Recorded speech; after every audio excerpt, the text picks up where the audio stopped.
Okay, good morning, everybody. I want to welcome you to our biweekly call. I know for some of you, I've spoken to you several times this week on different calls. I wanted to begin with a shout out to Socorro ISD and Miss Melanie Garcia, who got hired in a GED testing service program highlight this week. And this article was just exciting for me to read last night when I came through. Talks about her work with students and really does a great job of talking about the transition to the remote instruction that she's doing. I was really touched by the story about how she's helping parents use their Xbox to help kids connect to their classrooms and all those types of things. So really great shout out. Congratulations to Ms. Garcia and to Tony Fraga and the folks at Socorro and the Far West Consortium for all the great work they're doing out there. Just reflects, I think, what we see everybody out there doing with your classes. And I'm glad that we're getting that kind of recognition nationally, but also just really humbled by what kind of creativity we're seeing from folks out there. So just some updates. I wanted to remind everybody our team is super busy at the agency on COVID-19 work, and the unemployment insurance work is not abating. So some of my team are working on that full time now, and we're hoping that that we'll see some respite as some of our capacity comes on at the agency in terms of new call centers opening up and things like that. But if you have students or people in your family or friends that are hit with unemployment, please have them provide some patience as we kind of move through this period, because we are going through some pretty tough times in terms of unemployment insurance claims. Little updates here on some conference calls we have coming up. We're working on the rural access conference call, and I'm going to invite everybody to that, because just about every consortium, except for a few of them, could be considered rural consortia. We have an invite going out on the consortium discussion that we'll have tomorrow from 11 to 12. I hope you can make it. And that will be an invite to our consortia out there. And if you're listening and you're at a consortium, the intention of that is really just to have you share best practices and what's happening in communication amongst your subs and things like that. I'll kind of provide some light guiding topics, but I really want it to be more of a peer-to-peer forum for the consortia. And then we have an Accelerate Texas call before that at Friday at 10 to 11 o'clock for the Accelerate Texas grantees. I wanted to share the survey updates with you guys. Let me click into this real quick. Thank you guys for the great feedback on these surveys. We have a few people that haven't responded. Dallas, Howard College, Concho Valley, I think that was, Odessa, Region 20, Weatherford. If you guys can complete that, that'd be really helpful, because we use that to really inform our commissioners and our leadership on Mondays. So if you can turn a quick response back, I'd really appreciate it. But I wanted to flip over. I know everybody's busy. I wanted to flip over and just kind of show you guys what we're getting accomplished out there. So these are your feedback on percentages of students that are continuing to receive students through distance or remote education. And that over 50% bar and the 35 to 50% bar is just extremely indicative of just the commitment we have going on out there. So congratulate yourself. We have a lot of states in the country that aren't serving at all right now or having great difficulty. So you guys just hit this without any hesitation, and we appreciate it. It looks like you're all expecting services to increase. So that's probably to be expected. And I think as we see more unemployment insurance, we're going to start to see more new students coming in also. And I know we've had a lot of discussions on serving new students this week. This was one we're really trying to keep a tight grip on, and its expenditures. And I'm going to talk more about that later on. But it looks like y'all have a good mix of either thinking you'll continue as forecasted, maybe a little less, and then maybe a little more than forecasted. This one's the more than forecasted. So we're going to keep a handle on that and see how expenditures go. It's still very early, I think, to really have a full scope of what that might cost. And I can let you know as we get into the remote testing area of our work, which I talk about later on, we're going to see cost increase there, I think, for sure, because there's going to be a little additional cost depending on the tests. And it's just more staff time engaged with having to do remote testing. So that's an area I think we're going to see more growth in. And then I got the dates of when y'all started back from spring break. We wanted to kind of memorialize that information. And then this was very encouraging to hear too. Y'all feel like you're doing pretty well with rural area access, or you feel like you could do better. And I have to say, I don't think we have focused near enough in adult education and literacy on the topic of remote access. Now, since everybody's remote, it's kind of jumped into our laps, and we're having to address it in a very big way. So I think in terms of real remote, meaning geographic remote, what we're learning now is going to help us out. But I think right now, reaching those students, what I'm hearing from some of you is just outreaching the real difficulties that are more challenging to address, such as lack of broadband and things like that, are going to be real hard to manage right now, especially since people are at home and can't even go to community centers or small urban areas to do learning. But we're going to keep a focus on that, and I'm looking forward to our phone call on remote access later on next week. Hanson? Yeah. Someone's asking if the survey can be sent to the Wyndham School District. Oh yeah, that's a great idea. Let me make a note of that. Yeah, we don't have them listed on this mail out for the survey. I'm going to write that down right there. Great. Kevin, yeah, Kevin Solnick is with Wyndham. He's the gentleman that posted the question. Love it. That's a great feedback. And then we see most of y'all doing hybrid instruction. So that's probably to be expected. And then if we get down to these students wanting to enter your class.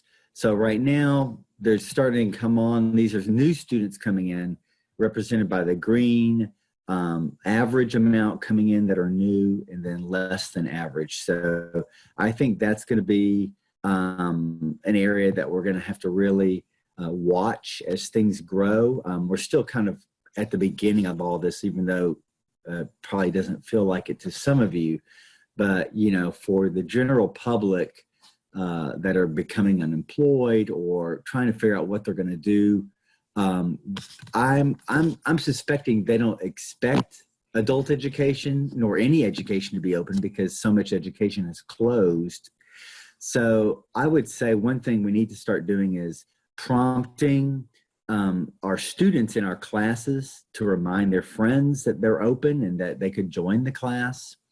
And then if you're a director, make sure that your agency can do what it can to promote your program. I know we've had some programs on TV, getting TV coverage about their services and online newspaper type coverage. That's something everybody should consider a mission for themselves. And as you do that, make sure your homepage for your adult education program is appropriately updated also. I saw a few good examples out there when I was doing a search the other day. Amarillo College comes to mind as one of the ones that looked really nice in terms of having a good process up front for the students coming in. But I went to many of them and they had not been updated, so it still looked like you could show up at a learning center and get services. So try to do what you can to get those pages updated. I know your administrations are packed in with all kinds of other stuff, so that request may not seem as important to them, but I think if you continue making that request, you'll get your response that you need. And then we had some feedback on lending laptops and tablets and supplies to students. And it looks like a good amount of you are doing that. And we released in our FAQ document some feedback on what kind of controls you need to put in place for lending out those kind of materials if they're purchased with adult ed funding. Anyway, the rest of this was just some more. A lot of you, of course, this is lending laptops to staff. Of course, a lot more of that happening out there. But I wanted to kind of give you some feedback on the survey. I appreciate everybody's prompt response to that. I always brag because I think I get the best response from you guys when it comes to what we're doing out there on surveys, because a lot of my peers sometimes send surveys out and they don't get near the kind of response we get out. I want to turn over to the TCAL webpage real briefly here. We've probably looked at this a million times, it feels like, but it's always good to go back. So great webpage. Thanks to TCAL for the amazing support in keeping this thing updated for us, and for Lori for all the work on my team to put it together in terms of content, and many other folks really contributing. But I did want to point out in the quick links, we've got the new FAQ over here. Everybody that's on this call, I've told you this 1 or 2 times this week, but go in and start looking at that. A lot of new information in there. We designate new with red font, and it says new, and then some enhancements to other responses. We already have a new version of this in the works, so there'll be some more questions added. But I think we're kind of getting to a point of saturation in terms of the questions. And to me, the next big phase for us is going to be this remote testing focus, and I want to talk about that a little bit. But that we have a chart up there right now for remote testing, but I'm going to talk more about this in a second. But that's going to be the next growth area for us. So if you are ready to kind of get into that discussion, make sure the right people on your teams are going to be available next week, because I think we're going to have a lot more information coming out on remote testing. I know we will, because I'm writing it and we're going to get it out there. Anson, there was a question Yes. about the FAQs. Donnie was asking, he wasn't sure if he overlooked it. Is the purchase of temporary prepaid phones or phone service an allowable expense? AEL staff have been using their personal phones and using the *67 feature to block their private numbers, but many people will not answer an anonymous call, and they don't want to use their personal number as a callback number. Yeah, we have some guidance working out on that. And Donnie, I think we have that already in our workforce board guidance. I will look at that right after this call, and I'll send an email out to everybody with that, because that's one that we almost had in for this version of the FAQ. We didn't have it finished, but we are getting a lot of those. So Donnie from Weatherford, thank you for that feedback. And we'll get something out this afternoon, most likely, if not sooner, to give you what that guidance is. And then we will work it into the FAQ document. All right, I want to move, this is the big item I want to move to, and it's the information on the commission action on funding this week. On the 14th, the commission approved funding for adult education and literacy providers specific to addressing the pandemic.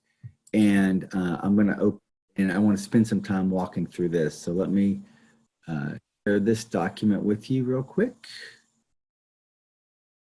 If you're a director or consortium lead and all, I mean, please pay attention to what we got going on here, because there's going to be a lot of funding activity that I want you to be aware of. Here we have the discussion paper. So this is the actual document that is on our website under the commission meetings related to what the commission was taking under consideration. Within it are some options that the commission exercised, and those options are what we're going to be implementing. So here are the phases that are going to happen on a variety of these efforts. The commission approved them, and then we're going to send them out to you in terms of releasing money or enhancing our guidance in certain AEL letters that will address the kind of broadened scope that the commission has approved to address the pandemic. So you should be seeing that stuff start to roll out pretty quickly here. And I wanted to let you know that part of this that we're going to be implementing is a requirement to do some additional reporting on your activities. So the commission approved this funding, and they said that they wanted an update from me in 30 days on kind of like, how's it going? Did the providers get the funding? Are they using the funding? What are they doing with the funding? So we're going to be asking for ad hoc reports from you coming up, in a few weeks here, knowing that there's going to be delay. I mean, and that's one thing I will definitely be underscoring with everybody. Business offices are still closed. Purchases are going to be difficult to make right now, or you're in line with, 35 other purchases at your agency. So we understand all of that, and we'll make sure the commissioners understand that also. But we do want to tell the story of service delivery in terms of increases, new students coming in. They've approved quite a bit of money for purchasing of computers and supplies and equipments and online programs and software. So we'll be asking that kind of level of detail in terms of like, what are you doing with this money? Mainly because they did not approve full amounts on some of these options, because they want to kind of come back at a later date and do a reset and see, is there something we missed that we didn't ask for funding for that we now need? Funding for remote testing could be an example of that. And is everybody doing fine? Like, I mean, did we finally get enough money out there and everybody's going to be fine until July 1st when we get some more refresh of the funding? Go ahead and address the TANF funding. Kathy's saying it looked like it was coming from the TANF pot of funds, and I just wanted to be prepared. No, the TANF funding was for something entirely different. It addresses, we gave over $4 million to our workforce boards in order for them to hire temporary employees at the contractor level to work in the workforce centers. As Anson has noted in the past calls, that we have several TWC employees working UI, and the majority of our TWC state merit staff that are what we call employment service employees that work in the workforce centers are also working 100% UI at this point. So these temporary workers hired by the contractor will be able to help fill the gap where our other employees used to do for the work they used to do during this crisis. So Debbie, what grant was that? She's talking about the core grant. Oh, they're going to be you're going to get year 3 money. So coming up on July 1. So we'll continue for provider grants. Come July. Okay, Beth, are you ready? Good morning, everybody. This is Beth Ponder at Train PD.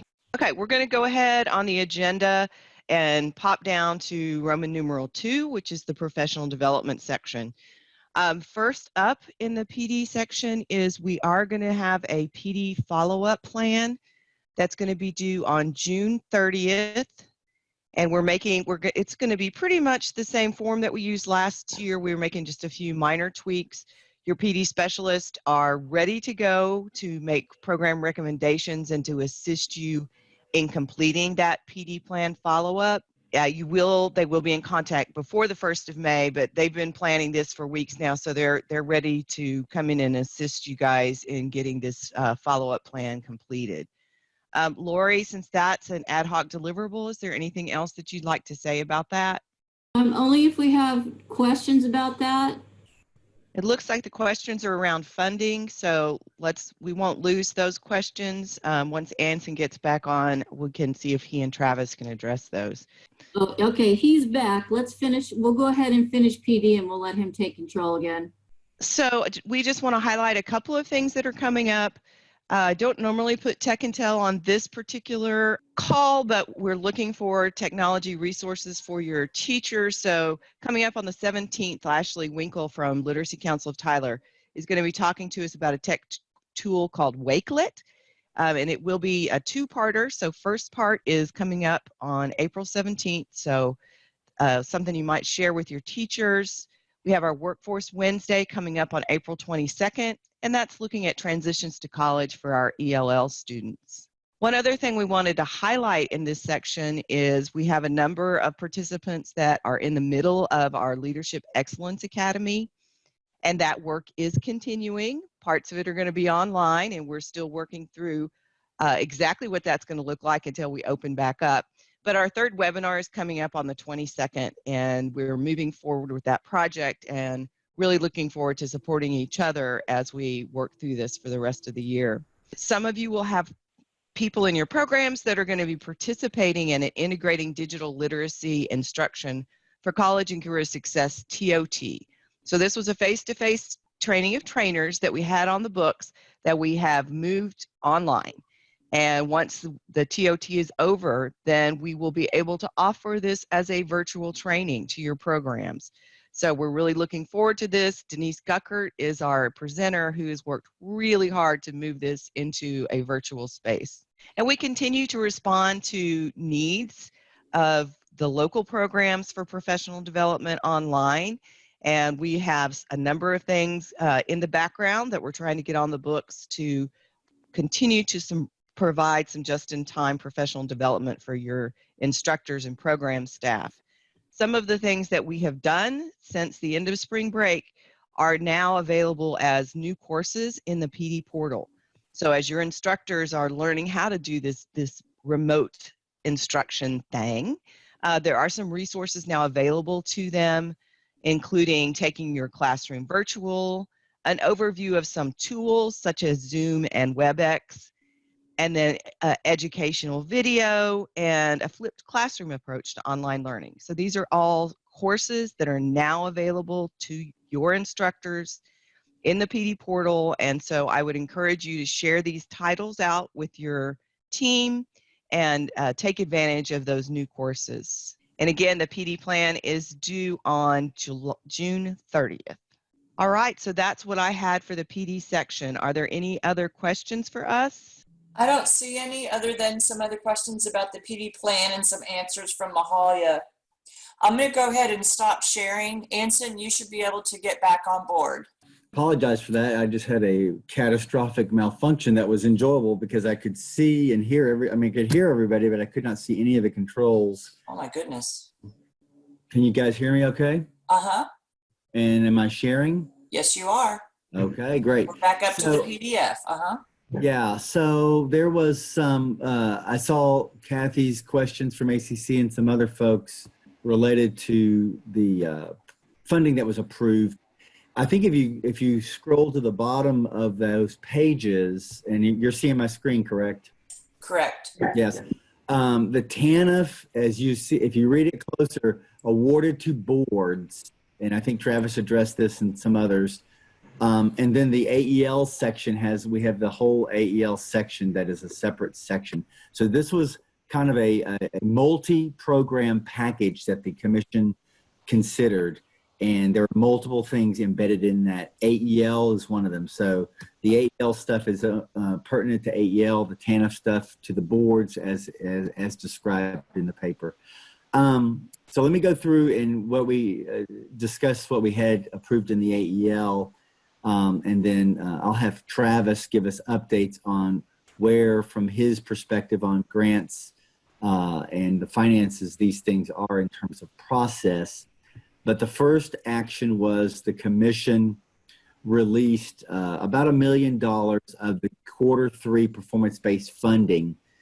This was the funding that's already in your grants, and it was held back, as you probably all know. And so that funding was going to be released immediately. Travis, do you know if that's been done yet? It has.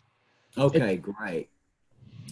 So we've got that out to you as an initial component of money out there.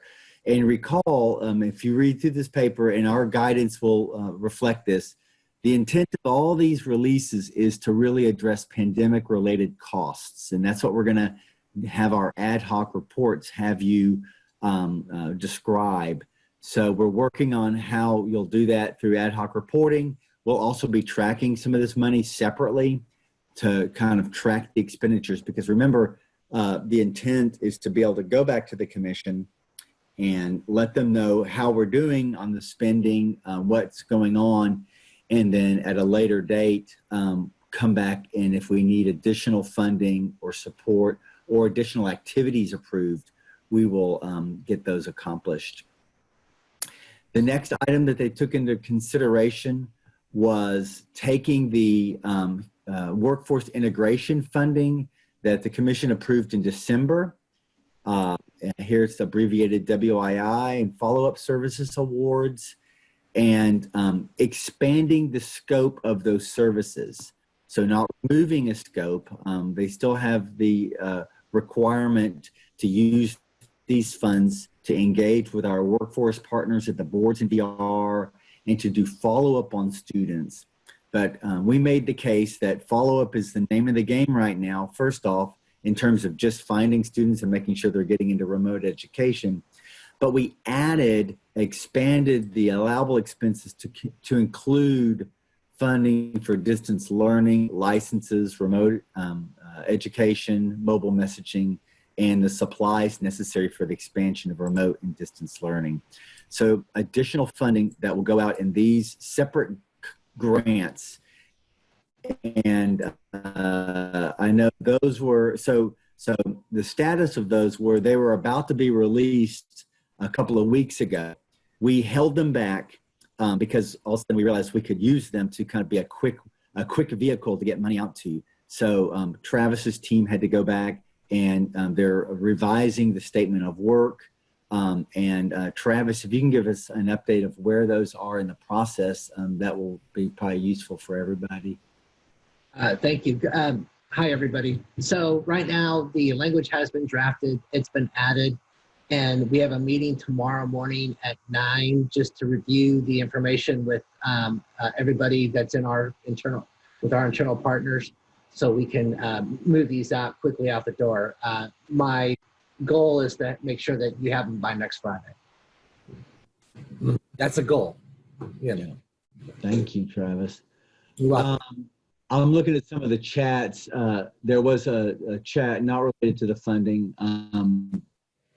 related to PD, and Lori looks like she addressed that, but the PD plans due back on June 30th. We're going to be updating the TCAL website hopefully today with a table that has the amended delivery due dates, because we're getting a lot of questions about that, and it shows y'all's vigilance. Definitely, I wanted to make sure that we had a clear place where all those changes were outlined. So back to the funding, the next item that the commission funded, they had two options here. And this was to develop virtual learning resources for distance and learning. And this is going to be a project through TCAL to develop and record kind of standalone video-based learning modules. I kind of think in terms of like Khan Academy training modules for, and we're going to focus on the areas where adult learners have the most challenges and come up with crispy remote learning options that could be used in a variety of ways. They could be used in augmented services for distance learning. They could be used in remote learning. They could be used independently of AEL. We want to make these available to our workforce partners and our VR partners. So the commission chose to tackle this first with a $500,000 increase to develop 40 separate learning modules. We will do these bilingually, so there'll be 20 in English and 20 in Spanish. And then depending on how that goes, we may go back to the commission and ask for additional funding for those.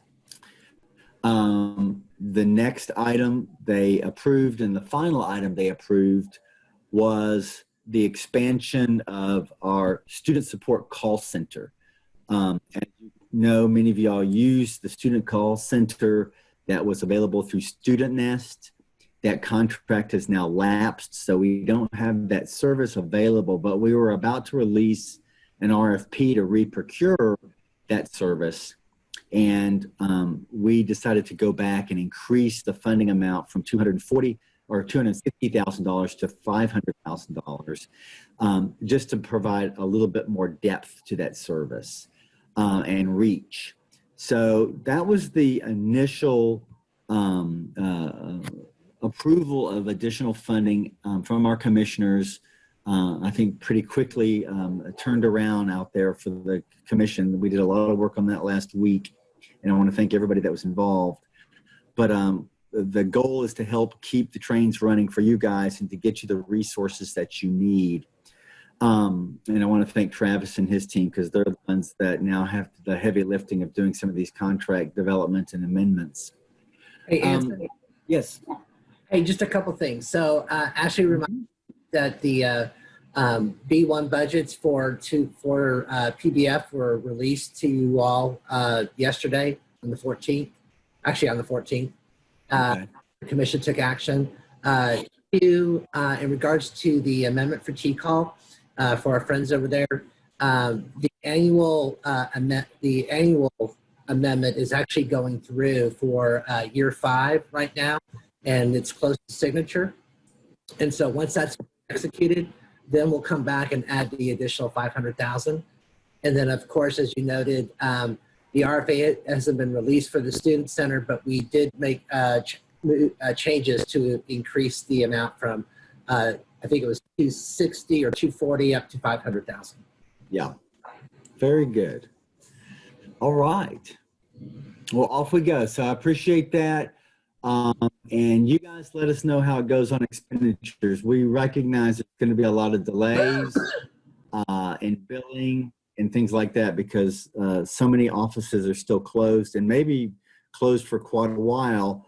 And also, you know, at a college or school district or a workforce board or other organizations, sometimes adult ed's not the top priority. And so when it comes to purchases and all, it is something that we have to be patient with, because when you've got public schools that are closing and you've got colleges that are going remote and having to do their main service delivery, and boards that are being inundated with UI and other services to employers and job seekers, those things, of course, take some precedence. Anson, we did have a question. All right, I'm going to go back to, yes. Oh, good. Regarding the AV units under item 3, how will ADA accommodations, especially for the hearing impaired, be addressed? That's a great question. I would actually, since T-Call is going to work on that, if you guys wanted to maybe improvise a little bit here and tell us how you would be addressing, I mean, you do that typically very well with the services you currently do. What right. So we have a number of tools that we used to do closed captioning. So just depending on what we end up procuring as a video production, we're either going to have have the live captioning going on at the time of the recording of the video, or we'll close caption it once we get it posted online. But anything that we post online through A&M has to be accessible. So you'll notice that that's why it takes a little bit of time to get these webinars up in the portal and up on the website, is because we have to send it out to the closed captioning company. So depending on how we're going to do these videos is how we'll address that question. But it was a very good question. Yeah, very good question. Thank you, Susan. Other questions I'm looking through here now. Yeah, Anson, while we have Travis on the line, there were a couple of questions about how they'll receive the year 3 funds. Is Travis still with us? He probably is. Sorry, I had to unmute. So the year 3 funds will be just like you received year 2 funds last year. So it will be based through an amendment, and it will have its own separate tracking category in Cedar. So you have your year 1 money, your year 2 money, and your year 3. So commission traditionally will vote on WIOA allocations, which includes AEL, the 3rd Tuesday in May. I can tell you right now that we have not received the TEGL, which is the letter, or the funding letter, or that we would normally get for WIOA. Traditionally, we usually have it by this time, but I'm pretty sure with COVID-related items that and getting the emergency money out the door and all the different the stimulus bills that that was put on hold for a couple weeks. So hopefully, we're waiting for that too, because we're set to get our board grants out, and we're just waiting for that TEGL, and so the commission can take action on that. So we'll keep you posted, but they will vote for WIO allocations and AEL allocations at the same time, as well as the budget estimates for all the other programs coming up. So we are hoping that by July 1st, you'll have your year 3 money in hand. And so I know that the team is currently working on updating the amendment like they did for year 2. And but we'll keep you posted through these calls over the next few weeks to let you know, did the TEGL arrive, when the commission is going to take action, when to expect your B1 budgets for year 3 and that. So you'll get communication. We'll send it out through our through Anson and through the normal communication that Anson puts out. Does that address the question? I think so. Thank you, Travis, very much. You're welcome. I see some other questions here. I'll go ahead and grab them. Sharon from Dallas asked about a clarification on procuring the student support call center. Yes, that's going to be re-procured, and that RFP is in the works right now. It was ready to go out, and we've pulled it back to kind of make some additional changes to it. So there was another question from Catalina about when it will reopen. Unfortunately, that's not going to be for quite a while. As I said, we got to re-procure it. So I would imagine no less than 6 to 8 months before we might see that. It could be longer, because one thing I want to kind of make everybody apprised of is Travis and other folks in our grants and contracting departments are going to be getting slammed with not only kind of the standard work over the summer, which is very busy, which would include y'all's year 3 amendments and the board funding that we do every year, but now we're going to be seeing quite a bit of amendments and changes and new grants coming in related to the pandemic. So a little patience, I think, is warranted there, and I think it's going to be something that we'll see for a while here, because it's going to be a very steep business climate in the contracting and grants offices. Seeing if there's any other feedback here. Yeah, there's Denise Purdue is asking for a clarification on if you could share again what we're to be doing with the B1 budget that was sent out. Okay. Travis, you want to take that? Sure. Good morning again. So the B1 budget is to, I haven't seen the actual email that went out from the team, but I'm assuming it tells you the amount of money. It's, the B1, thank you, Ashley. The B1 is basically for their records. So we took the money that was made available to you for the release of Q3 performance-based funding, and then it's added to your AEL core combined funding. Am I getting a thumbs up from my team? I think that's where it is. So basically, your records. You don't need to do anything for it. We're including.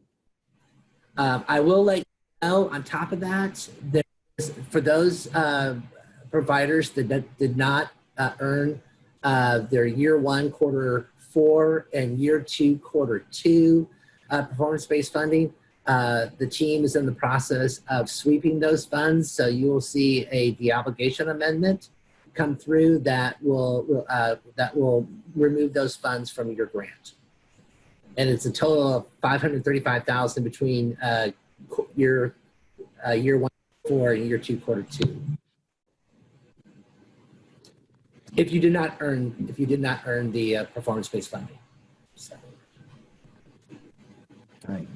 And that, all right, thank you. Yeah, and that is actually going to be added to the year 3 allocation. So that 535,000 that we're taking away, that was not earned, that we'll put it back into the to the pot for year 3, and it'll be spread out between the 37 providers. We got some, thank you, Travis. Good update. We've got some more questions coming in. I really appreciate the feedback. One of them from Cindy Finnegan out there at Temple College, and she's wanting to know about ESL videos and if that's part of what the virtual learning resources will be. And I think what we'll do is we'll take some feedback from you guys on what you think is needed. Then we can start to prioritize what topics we will be discussing to develop in terms of those resources. Very good feedback. Michelle Lamons had a question related to the integration funding and whether computers could be purchased in DL curriculum. And she asked, does this mean follow-up services will no longer be a priority? Services, would it be wise to hold up on hiring for follow-up services? Great question. And we will, so the commitment you can purchase with those funds, it didn't prioritize any of the services, although it did in some way put priority on addressing pandemic-related needs. So those would be defined really by you. If it was DL curriculum that you needed more of, or software for remote learning, or laptops for your staff to go remote, that's a priority. If it's staff to do follow-up or to do more of a certain piece of work with students at a distance, then that would be considered your priority. So nothing's taken off the table, but we've added the computer supplies and software and mobile messaging type elements to what you can use those funds for. And so I would advise you to make the call best of what you think you need at your institution with this funding, with the release of the Q3 funding, but also knowing that, we'll have additional year 3 funding coming up here in July, which believe it or not is right around the corner. So think that through. We'd be happy to discuss it with you or with your grant manager or all of us. And what we will do, there are 2 AEL letters that Fabiana and I and Mahalia are modifying right now that have to do with these funding. One is the performance-based funding letter, which is 0220, and the other is the funding letter, or the workforce integration letter, which is 04020. Both of those we're making a change letter to, meaning we're modifying the letters to include these priorities and the guidance that the commission approved, so that you'll have also a policy guidance document from us that you can use to help you understand what we're requesting and what the commission has approved. But also we're putting language in there clarifying that these are COVID-related priority initiatives, because we got feedback from a few of you who said, their business office wouldn't process software purchases because they were prioritizing emergency-related purchases. Well, we wanted to move these funds and these initiatives into the emergency category for you. So we're going to have that language in the letter so that you can come in and say, yes, we do need these laptops. They're designated, and our service is designated as a priority service by the commission to address the pandemic. So hopefully it won't be seen as a day-to-day purchase that you might normally make, but as something that's got some more import to it. And Anson, folks on the chat are talking about hotspots and that they're unavailable and they're all back ordered. Donnie was just asking if others are experiencing that, and it seems to be that they are. Anson, yeah, that's pretty true across the state. We're hearing that from several providers. It is an allowable expense, but yeah, we're having a lot of trouble getting the actual modules in. Yeah, that's probably a shortage across the globe right now for stuff like that. So that's going to be just something we'll have to be patient with. I'm looking through any other questions come in here. I really appreciate y'all's feedback. There weren't any questions, but there was a comment from, let me find it again, Miss Requenes. She says, good morning. Commissioner Alvarez conducted a conference call for the RGV chamber this morning and shared very useful information on unemployment insurance and included AEL information too. He gave a great shout out to you. Thank you for everything your team is doing. Just wanted to make sure you saw that. That's great to hear. Thank you for sharing that, Catalina. And yeah, Mr. Alvarez, Commissioner Alvarez is a big supporter of adult education literacy, as all the commissioners are. So good to hear that. And Lorraine mentioned she's thankful for the specifics in the letters. And I did want to thank you for that, Lorraine, but also let you know that we're going to try to get those out next week. It may be the week after because there's a lot of policy writing and those things have to go through a little bit more vetting and proofreading. But we will probably send a draft out to you, which we do occasionally, just so you can have it and see what it has to say and get that out to you next week. But they're almost done on my side of the house. And that way you'll have something kind of memorialized that you can use to get some of your work approved. So I'm going to go back to the agenda, and you can keep the questions coming for sure. One of the things that I didn't say early on was about the awards. And, you know, we have our workforce awards we give out at the conference every year. And part of the funding that we were able to make available to you is coming from the award pot of money because we're canceling the awards this year.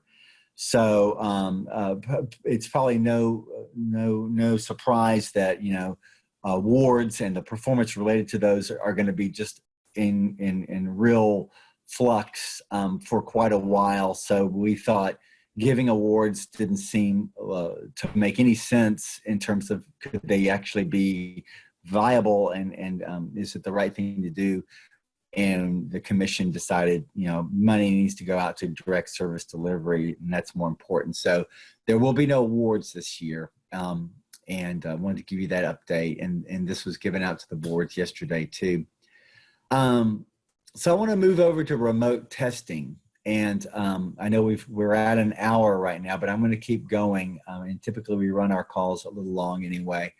But I wanted to spend some time on this one because it's very important. And I think I won't be able to say some of this stuff enough as we think about it. But I also wanted to kind of let you know that this is something we are going to have to really work together on as a group because it's going to be kind of a brave new world in terms of our service delivery. And we have so many really intelligent folks out there that are working on adult education literacy that we really want to hear from you related to a lot of this feedback and information. So some of the things that I'll share with you about the remote testing is that we're going to be putting out an AEL letter related to this, and the Department of Education has provided us guidance, but they have also said that we need some kind of a policy built around this. So I've been working on that this morning. We have a group of providers and experts that are kind of helping us on the topic of remote testing. They have a lot of experience doing this in universities and other areas. And then we're listening to our test publishers and GED and HiSET publishers also. So the things that I would tell you is we want to get your feedback on things for sure. and I hope to share a draft document out tomorrow that shows you what direction we're going in. But I know a lot of you want to start running out and doing it right now, but I'm going to ask you to wait until we completely have a nice process and professional development available for you, because one of the requirements is we're not going to allow folks to do remote testing until they've had the commensurate professional development that TCAL is putting out for us. And they've already got a session scheduled on Best Plus, I think with Glenda Rose next week out of Community Action. And we're going to start developing some really high quality professional development, because going remote on testing basically changes just about every aspect of your assessment process. And we want to make sure that before people start trying this out, that they are, first off, adequately prepared, but also well aware of the different dimensions that they need to focus on to do this successfully.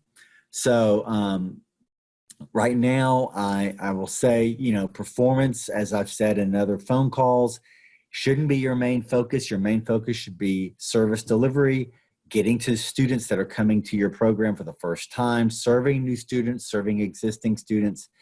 And then we're going to start to address getting back into a performance mindset. But I don't want people thinking that's the priority right now. It is not. Our leadership has agreed to this. And even though we are a very compliance and performance focused organization, we are also a very customer focused organization on services for Texans. And so we need to make that our big focus.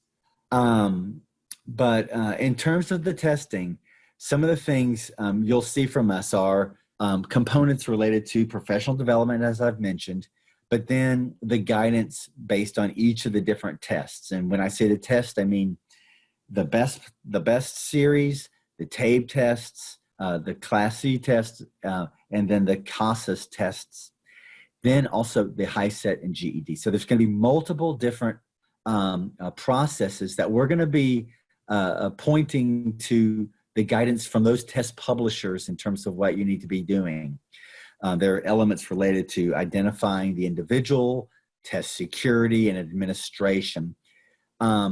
So look for that to start to come out. It will change, I will say, over the next month or two, probably once or twice a week, if not just weekly, because there's a lot of test publishers and the guidance is coming out every day, honestly. When we had several phone calls this week, and it looks like some of the publishers are a little more ahead than the others. So be patient with the test publishers, and we will try to be a conduit to get the information out and to get you prepared in terms of professional development as quickly as possible. The other thing that I want to say, and I'll say this over and over, is I think the world will be like this in terms of testing for the next probably, 3 to 4 to 6 months. It depends on how long it takes us to get back into brick and mortar physical services. But you're going to have, it's not going to be a context where one day you'll wake up and everybody can be tested remotely. It's always going to be kind of a messy world in terms of access to remote testing. And what I mean is from what I'm hearing from the test publishers, the remote testing requires quite a bit of technology on the user side, on the student side. So some of these tests you will not be able to facilitate on a student side if the student doesn't have an adequate camera, doesn't have a certain operating system, can't run high speed. So those are going to be constraints that we are going to be much more limited in addressing because they're on the student side. And I want everybody to feel comfortable with that. I want students to feel comfortable with that, because if, one student in a class was able to take a test, but another student in the same class was not able to because they didn't have the adequate technology requirements, I don't want there to feel like there's a problem with that. I don't want the student to feel like they're not meeting their needs and their requirements with us. That's going to happen. That's going to be the normal. And we need to think about how that we're going to have those discussions with students, because the agency is not going to flip a switch and say, okay, now remote testing is out there and there's no excuses. We're not going to do that, because there's going to be just this really unsteady and uneven ramp up. And I don't think we'll ever be able to adequately serve everybody, because one of the bigger challenges is the bottleneck. We've got thousands of students that need testing, but if you're going from group testing settings in a physical space to one-on-one or very small group testing, you just can't push individuals through that sequence quickly. And that's where my comments earlier about maybe the need for additional staff to do that kind of work and proctor test and get trained to proctor test, because we're not waiving any of the requirements from the test publishers on proctoring requirements that they have. But that might be an area of investment if you really want to help students start getting tested. So it's going to be an evolving area. It's going to be more complex, I think, than we anticipate.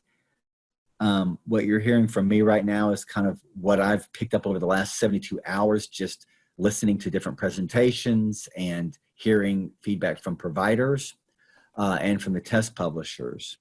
So I wanted you to keep that all in mind. Lori or Tracy or anybody out there, was there anything on remote testing that you think I missed that you think would be valuable in sharing right now? Yes, I was just waiting for my chance. Okay. So yeah, the only thing I wanted to clarify was, as far as professional development goes, required professional development, while we are developing the Best Plus 2.0 best practices and guidance with Glenda, both CASAS and TABE are requiring that their own training take place that they're developing right now. We'll be sending out more information on that as far as a time for their training and dates for their training just as soon as we get them. We're anxiously awaiting those communications, as I'm sure you are, and they'll be requiring that you take their professional development before you can implement CASAS and TABE. So keep an eye for those emails. Most likely they'll be coming from Tracy or myself, Tracy Hendricks with TCAL. And as far as our own professional development, don't worry about a seat limitation as far as being able to get in on the webinar that Glenda's doing. We're going to be recording that and then posting it in the PD portal so that you can access it later with a quiz inserted in it, so you can get PD credit for it. And that's all I wanted to say. Thank you. Very good. Thank you, Lori. And then Lorraine, this is Deb. Lorraine had a question, and then Tara's got a question. So Lorraine is asking, I take it that TWC will be forgiving then if the test is not able to be administered due to a student not having adequate equipment? Yes, if you go back and look in the FAQ, we're really emphasizing that performance is going to be something that's going to be very inconsistent for a while, and we recognize it. If you look in the performance section, we've got a statement that Adam Leonard wrote for the agency related to that. We will be, and I think it's going to maintain that way for quite a while, honestly, because of so much of our performance is based on assessment. So yes, there will be forgiveness in terms of performance, really for most of the programs in the state. The other thing, Tara from Wharton College asked about expenses, and I think we can expect more expenses on some of the tests just because there's either equipment requirements or the proctoring the proctoring requirements. But I can tell you GED testing service is trying to keep the test price the same. So we've heard kind of two different things, and that's one of the reasons why the commission wanted to kind of reserve some of the funding for future use in case we need to really backdate or update those costs. Something else, and then I want to start winding down because I know we're way over time, but something else I would say is, I think one of the models that's going to emerge is that the testing might be happening at locations other than traditional testing locations that we've used in the past. And what I mean is, right now, many colleges are closing or closing for the whole summer. So if you do tests in your college lab, your testing lab, that's not going to happen.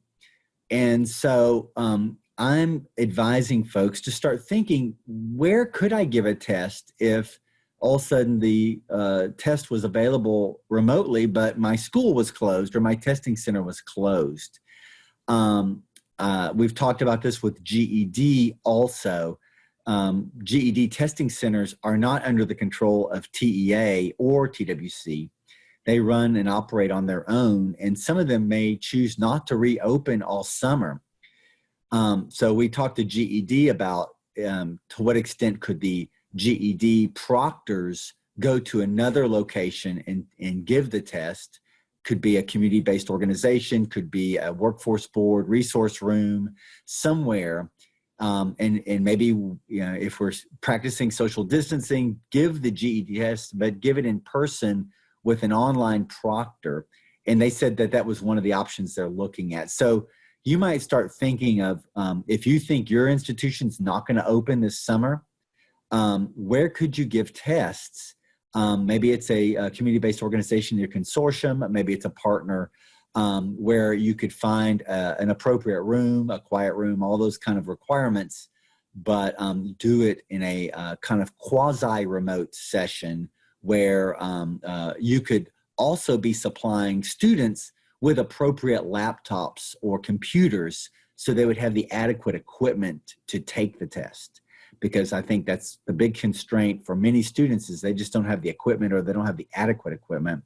So start thinking about that. Nothing's settled yet, but that's a direction I think we're going to be going in. I want to move on here, and we went through serving new students at a distance quite a bit this week, so I won't go through that again, but that's a new area for us. We've put out a lot of guidance, and we'll be taking any feedback on that as we kind of grow in that area for sure. I also wanted to remind you, and I put the whole notice into the schedule, that we have up for public comment the high school equivalency subsidy and performance-based funding criteria that you can go into the Texas Register and review, and then you can also send comments up until May 11th on your opinions related to how we might implement some of those elements that are listed in the Texas Register. So those are all the main items. We've covered the PD, thankfully, when I went into a blackout zone there for a minute. I mean, I thank T-Call for being quick and Lori for being quick on the text to see that I was in trouble. But we rolled right through it. Any questions coming up before we sign off here? Or any additional items that we want to remind people of? There weren't any additional questions. Some comments about remote testing. When was the best training going to be?